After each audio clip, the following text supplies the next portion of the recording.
வணக்கம், welcome back to simply at home. இன்றைக்கி lesson 1 mehndi கற்றுக்கறதில்ல. இன்றைக்கி இதில் என்னென்னா பார்க்க போகிறோம்னு பார்க்கலாம். இதில் நான் சொன்ன மாதிரி செல்ஃப் லேர்ன்ட். ஸ்டார்டிங் எப்படின்னா, நம்ம எடுத்த உடனே பேனா பேப்பரில் ப்ராக்டிஸ் பண்ணாமல் கோனில் தான் ப்ராக்டிஸ் பண்ண போகிறோம்.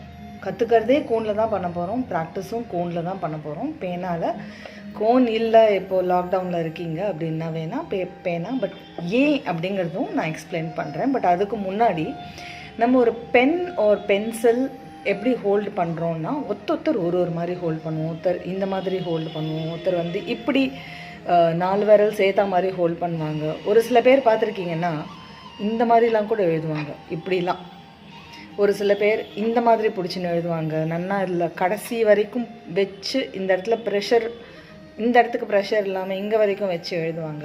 ஒருத்தருக்கு ஒரு ரைட்டிங் ஸ்டைல் இருக்கும். அதே மாதிரி நம்ம கோன் பொறுத்த வரைக்கும் நம்ம என்ன ஸ்டைலுங்கிறது நம்ம தான் கண்டுபிடிக்கணும். இதுக்கு ஒரு இப்படி தான் கரெக்டுன்னு ஒரு மெத்தட் கிடையாது.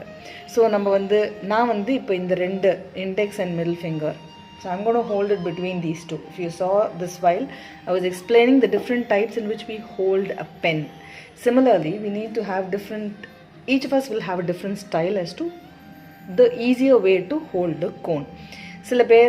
Some of us will hold it like this to put. If you have noticed, some of them will hold with between these 2 fingers. So how you want to hold is up to you, but we need the thumb and one of these fingers to give the pressure in the cone for the flow. So next thing enna how to hold, and most important thing, இது எனக்கு யாரும் நான் நோட்புக்லேருந்து அங்கேருந்து கற்றுனதுனால, this thing I didn't learn through any practical ways, but you need to give at least about an inch or half an inch gap. டிப்புலேருந்து நிறைய பேர் பார்த்தீங்கன்னா இந்த இடத்துல பிடிச்சிட்டு கையை வலிக்கிறது பேனா எழுதுகிற மாதிரி இந்த இடத்துல பிடிச்சிப்பாங்க. No, that is why I said let's practice with the cone. எடுத்த உடனே கோனில் நம்ம ப்ராக்டிஸ் பண்ணுறோன்னா பேனா பென்சில் பிடிக்கிற மாதிரி எட்ஜில் பிடிச்சா அது சரியாக வராது. ஏன்னா ப்ரெஷர் கொடுத்து நம்ம அந்த கோனை ரிலீஸ் பண்ணணும். இந்த இடத்துல ரிலீஸ் பண்ணால் இங்கேருந்து வர வேண்டியது வராது. ஸோ கொஞ்சம் பின்னாடி பிடிச்சிக்கணும். we need to hold it little behind and to start giving the pressure for the cone to release itself.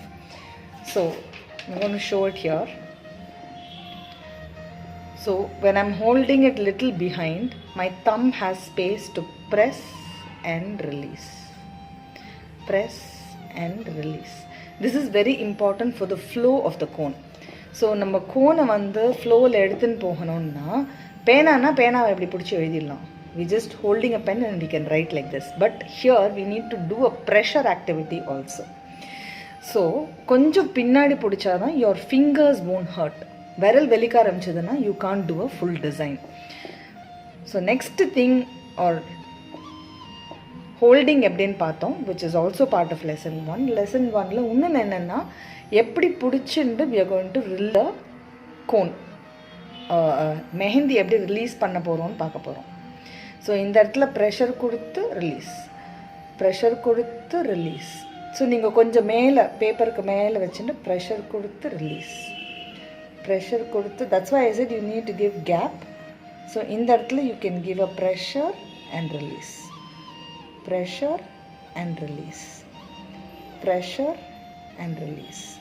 Then you can go back, give pressure and release.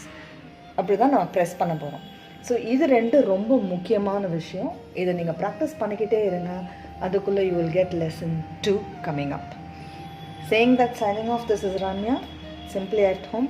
ஹாப்பியாக இருங்க, ஹெல்த்தியாக இருங்க, உங்களுக்கு பிடிச்சதெல்லாம் பண்ணுங்கள். This is for vocational, for anybody who wants to learn it at any time. Saying that, be happy, be healthy, bye-bye.